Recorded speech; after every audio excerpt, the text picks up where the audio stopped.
What if the real path to discovering who you are isn't about adding more labels or achievements, but about subtracting?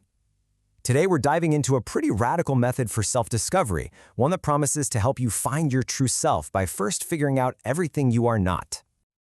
So let's just ask the big question right up front. Who are you, really? I mean, beyond your name, your job, all your memories, what's left at the absolute core? We spend pretty much our whole lives building up an identity, right? But what if that very identity is what's actually hiding the answer? We all do it. We define ourselves by these labels. I'm a designer, or I'm a parent, or I'm a runner. We think we're the sum of our memories, our anxieties, our good days and bad days. But just think about it for a second. All of these things change. They come and go. So you gotta ask, can they really be the permanent, unchanging you? Well, this isn't a new problem. Not by a long shot. Thousands of years ago, ancient sages in India were wrestling with this exact same question. And their solution was, well, it was a radical one.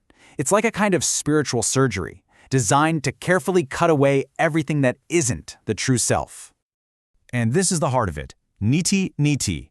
It literally translates to not this, not that. Now, this isn't about being negative or saying nothing exists. It's a powerful tool, a method of discrimination. It's like a process of elimination to get to a truth so fundamental you can't even describe it with words. You can only point to it by saying what it isn't. So this method, Neti Neti, it's a central tool in this school of philosophy called Advaita Vedanta. And its core teaching is both incredibly simple and totally mind-bending. That there's only one single, unchanging reality, they call it Brahman, that truly exists. Everything else we see and experience, it's all just a temporary appearance. The great philosopher Adi Shankaracharya basically summed up this entire philosophy in one incredible line. It means, Brahman is the only reality, the world is an illusion, and the individual self, well, it's no different from Brahman. The implication there is just stunning. It means you are already that ultimate reality. You've just kind of forgotten. Okay, here's a really great way to picture this. Imagine the entire universe, everything in it, as waves on a giant ocean. Waves rise up, they fall, they each look unique for a moment, but they are never ever separate from the ocean. They are the ocean.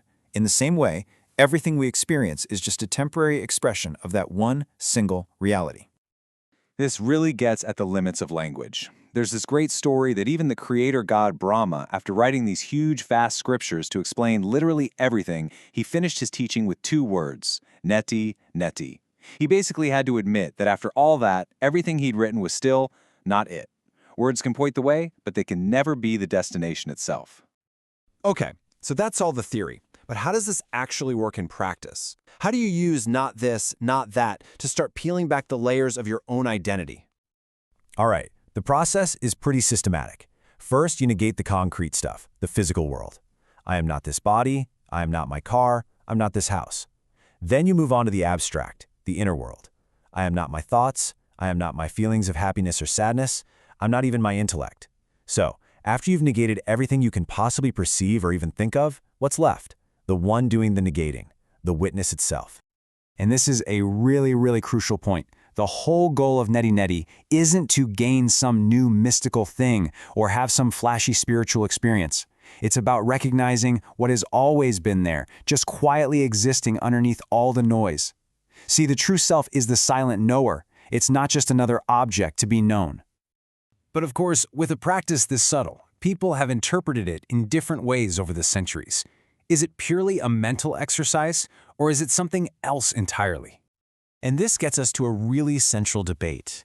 I mean, if you just sit there thinking to yourself, I'm not my body, I'm not my thoughts, over and over, are you really getting anywhere?